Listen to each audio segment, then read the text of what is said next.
The artwork that came to mind in regards to the wood and in regards to the tree, it was telling a story about itself. It was telling the story about what trees are all about. So the bark said, take me, make something of me, and show to the world and tell the story.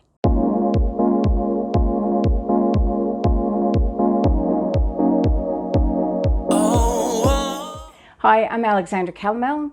I'm an Aboriginal artist. I was brought up in Elwood St Kilda in Boon Wurrung country on the waterfront, which is well known down Victoria, where everyone goes to, where it's sexy and nice and fun.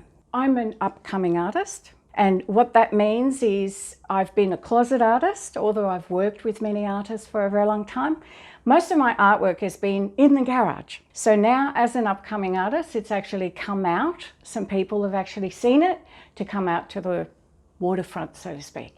Having a lineage of Indigenous blood running through my veins, so to speak, I am connected to nature. Indigenous people are always working with nature rather than against it. So the symbiosis of what we work with, right, across the board, all over the planet, is seeing and touching and feeling of each step, where we're going to be, what we're going to do to work in harmony with it, so it keeps for generation to come and legacy. With Indigenous art, the dot aspect, it's like almost, I remember when I first saw my Indigenous dot painting from some of the artists up in Queensland going, wow, they did the desert, they did this and they did that. It's like, dots seem simple, but it's not, right? What I found was like, how am I going to have this in a medium, in a color, in a combination, so people can actually relate to and tell a story? So within that in itself, with the story, I thought, okay, how is it going to come out of me? As a holistic practitioner, I see the whole of the world interacting with each other. There's no defined boundaries in regards to a human being and nature and spirit and so on. So it inspires me all the time in regards to a tree will bend in a certain way and I'll hear something because of my intuitive abilities. So they tell me stories, like how I started in regards to doing mixed medium with bark. But I remember going for a walk down at Frankston. As I was walking, this tree was slightly tilted to myself on the path, and I heard a voice saying, please take my bark because I'm going to be cut down tomorrow. And I thought, was I hearing things? Was that my head talking again or something or another? Or was I telling myself these little stories so I can write things down? And I went for my walk and I thought about it and it felt right. It felt right within the depth of my soul, my intuition, my heart.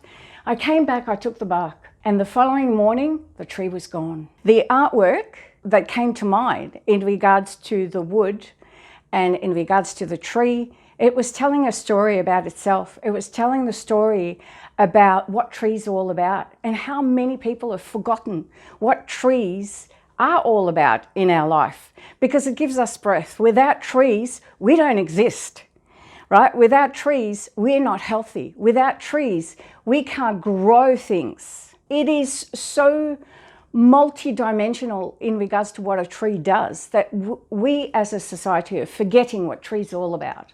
So the bark said, take me, make something of me, and show to the world and tell the story. So this was my very first piece that I actually did. And because I went to Central Desert, to the last part of, there's a paperwork that took 12 years for women's business to allow white women into black women's business. From that, I actually put the combination of the bark and to tell a story in regards to where I was. One of my passion was to do abstract.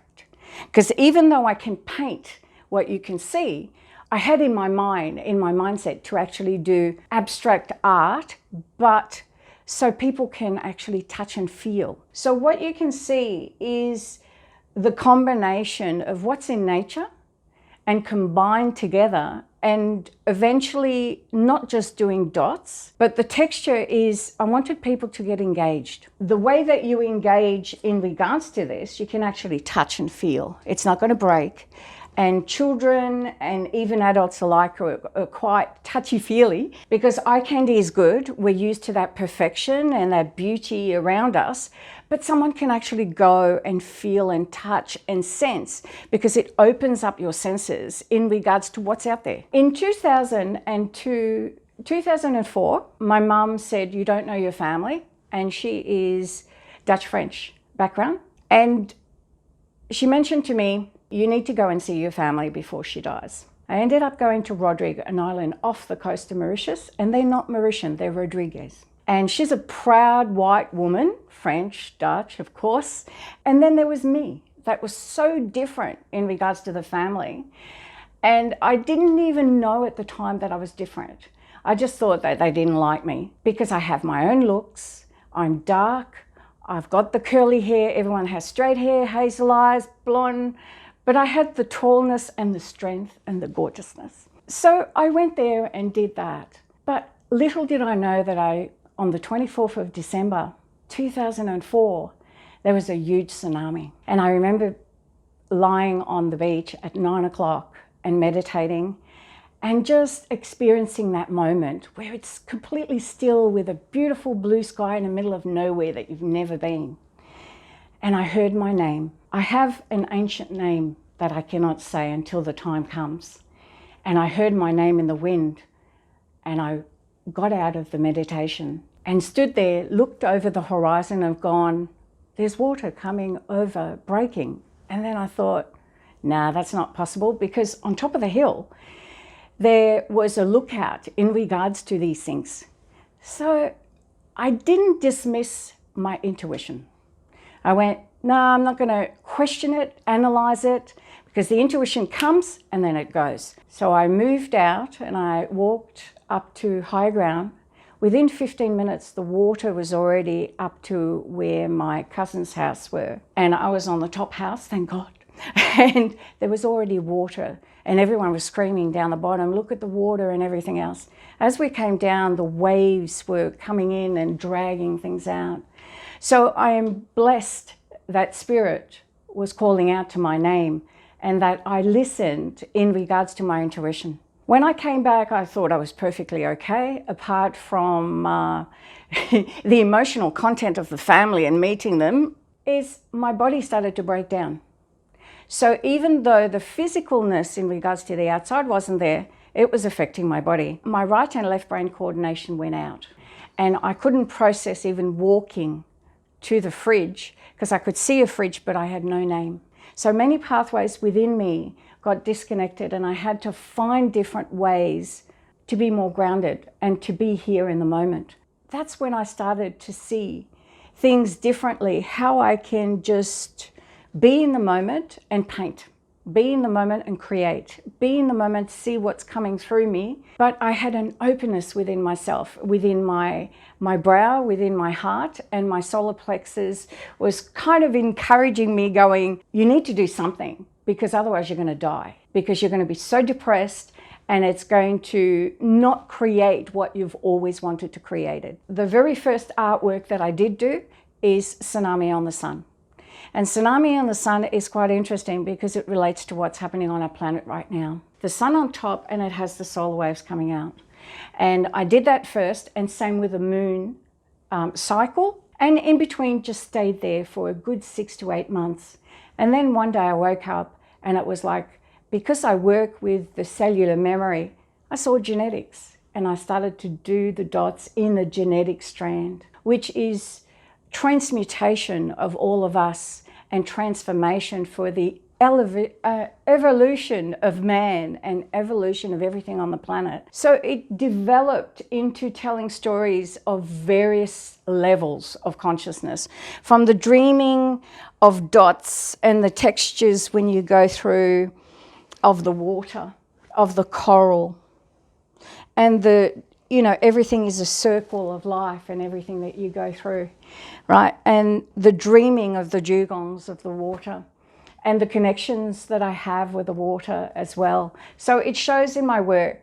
There is sand as well from up north, where it actually shows the water coming in and the waves crashing on the shores. When I went for that walk 10 years ago, the essence of the tree spoke and gave me bark. In my confusion was, what the hell do I do with bark? And how do I bring it together? How can I put that in a landscape? And what sort of texture can I seal it? Because bark is very, very, very soft. Bunnings is always good. You know, you speak to the guys, speak to the guys and just play, how can I do that with rocks and stuff? Well, sweetheart, you can do this, this, this, this. And I thought, okay, let's put that on bark and see what happens. And because I found it, this texture is very smooth. Even though it looks very rough, it's very smooth and you can touch it. And so I found a way to actually process the bark, and it has to be brushed in a certain way, otherwise it's going to get messy.